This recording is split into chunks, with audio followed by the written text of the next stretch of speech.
Well, hello there, and welcome to A Film a Day with me, Jordan Woodley. So, over the course of the year, I have shown great examples of found footage horror.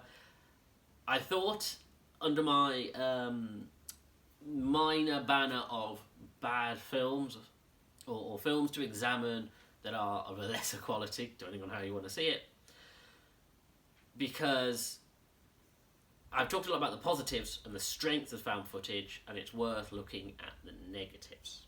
And so today, I am looking at the 2008 horror found footage film, HomeMovie.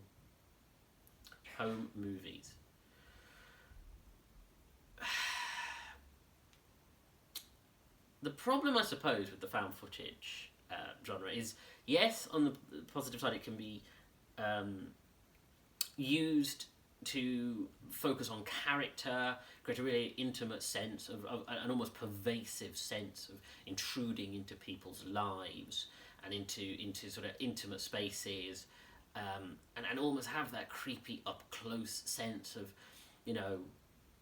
like I demonstrated a few days ago with Creep, that there is something almost too intimate about it. And almost like we're in the mind of the character, or we're a third character, or we are a passive observer, but almost like we're standing in the rooms where these events are happening.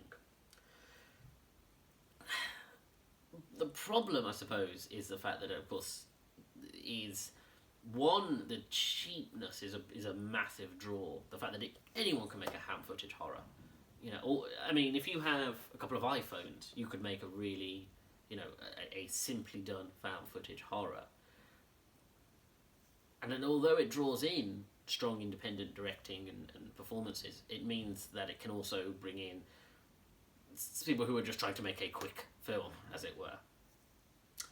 And I suppose the trouble is that, okay, it's difficult with a film like HomeMovie, because it's not necessarily like a horrifically bad film. It actually does do some interesting things when it comes to... So it's about Adrian Pasdar and Caddy McLean play two parents with their two children who have moved to a sort of remote house in the middle of a forest, and the dad is obsessed with making home videos. The mother is a psychologist who uses the same material to do case studies on child psychology, and is just following them in their everyday events, starting with Halloween and going all the way through the course of about 8 months.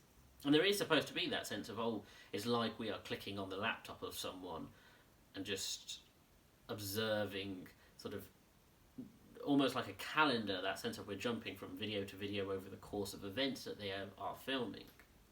And like I say, that, to its credit, does create that sense of the macabre, because you're observing, intimate family moments, both positive and negative, that that feels like you're intruding.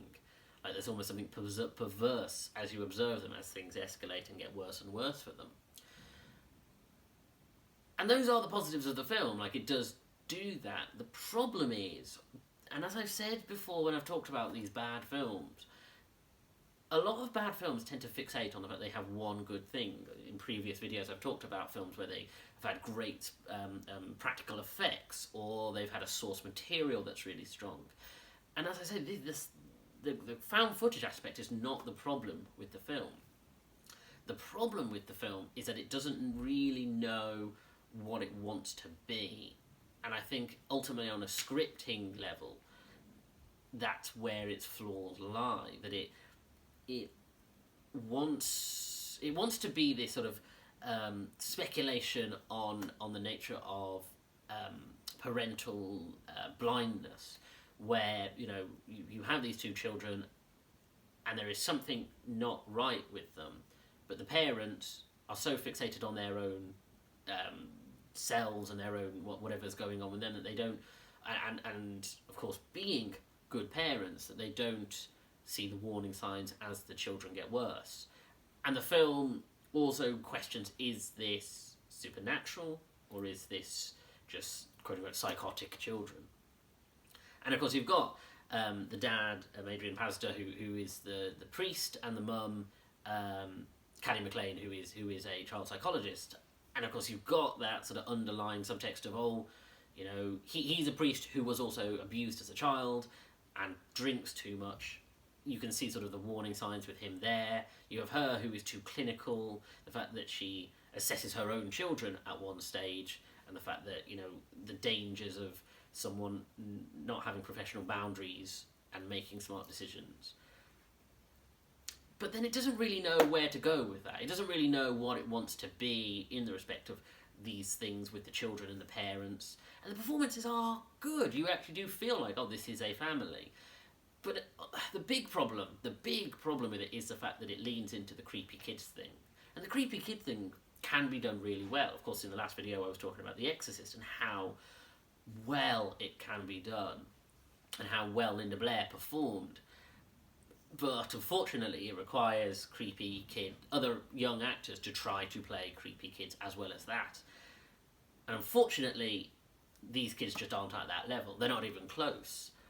And it doesn't know whether it wants them to perform as possessed or just dangerous in an undisclosed way. And so it almost feels like the kids themselves don't really know how to play it. There are certain points when they are a little disturbing, points where the camera moves and they go from lying down to being stood up. There are points when the children seem like they're playing younger than what they are, and then there are points when feels almost like they're trying to play older than what they are. And it more talks about the kids than the kids themselves. They barely speak for the majority of the film, which again is supposed to put that sense of unsettling.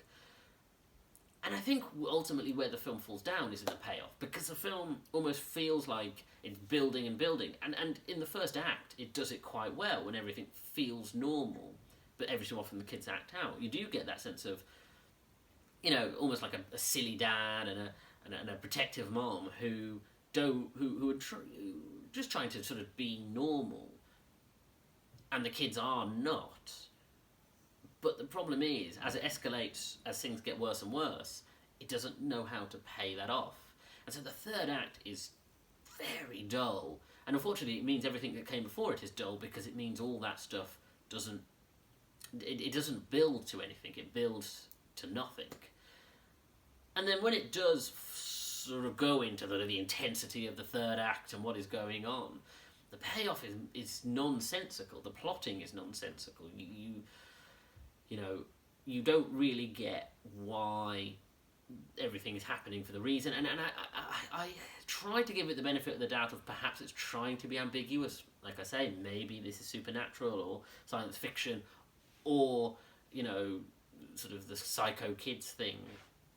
But I don't find creepy kids by definition creepy. If it's something extra to that, then there is more to it. But I don't find the idea of children being particularly...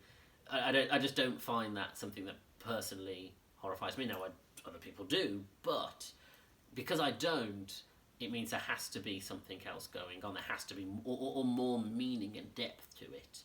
And because there wasn't here, I just found the third act nonsensical and dull. And I think that's a shame, because I do think that this isn't a bad film. It's possibly TV movie quality, but it's not bad in the realms of some of the other things that I've discussed before. It is just disappointing. It's just a film that you think, you had potential and you had ideas, but they come to nothing. And I think now that we're in the age of social media and intrusion and the ideas of being so deep into people's lives that we possibly are observing them in ways that people shouldn't be observed, I think now a film like this would probably be made better.